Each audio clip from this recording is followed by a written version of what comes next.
Hi, everyone. My name is Isti Marta, and for the last few years, I've been researching how global power politics are playing out in our day-to-day lives.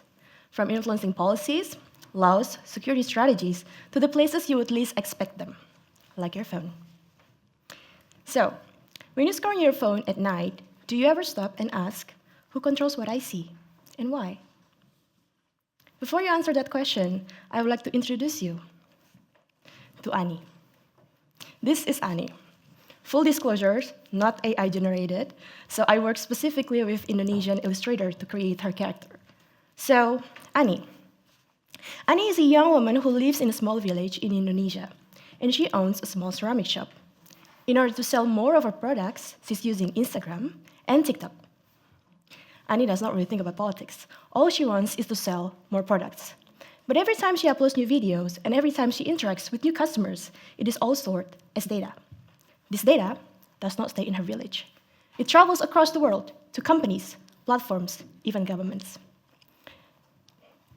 Now, during Indonesia's election season, Ani's For You page, the page that is curated for her based on her digital activities and digital identities, are showing her certain advertisement, cute animation that made her feel more positive about certain political figure. Now, Ani may not realize it, but her life, her choices, and her business are quietly connected to decisions made locally and globally. So are ours. Every like, every search, and all of our digital activities are a unit of influence. Now, in my research, I see this on the macro level. So what I do is I analyze cybersecurity policy and digital policy documents using both computational and traditional qualitative methods. And during the first one, which is the qualitative one, I found a recurring pattern coming from the Indo-Pacific states. So themes like power and competition are translated into a discourse that is more subtle, like data governance or control over certain digital system. And this became the empirical ground for the theory that I'm developing called technorealism. Technorealism is derived from the long history of political realism. And it has three main concepts, which I will tell you a little bit later on. For now, I will take you to its historical background. So, if Ani's Instagram today feel political, how does this differ with the struggles that we've had centuries ago?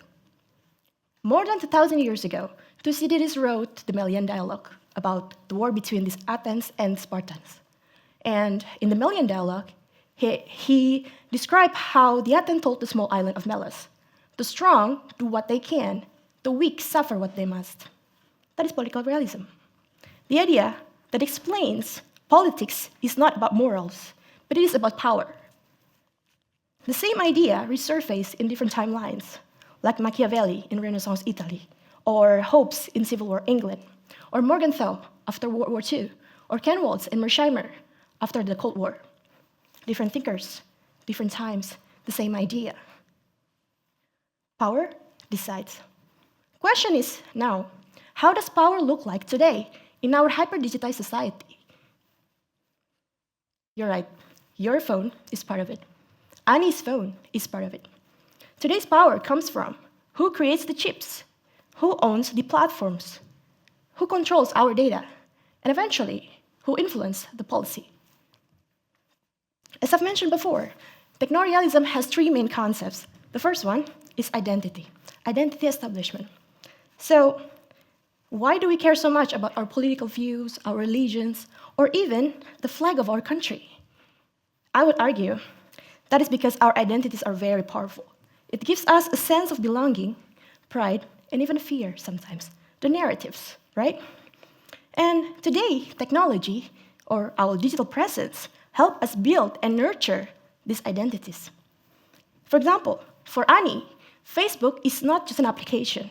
It is a place for her to basically connect with her communities and talk with her far families like her aunts, her uncles, and sometimes read some political commentaries coming from her friends, or watch some religious debates. Over time, it helps her understand herself more, what she believes, who she supports, and which side she feels she's on. Technology today is not just showing who we are. It helps us establish these identities and help us understand on the bigger level, this is your place in society. This is what is interesting for you. This is what is important for you. And that is the very core of every political struggle. Second one is technology as a means of power. Power, as we know it, is army, territory, gold, right? But today's technology, technorealism would like to argue that it is the power. Power is technology.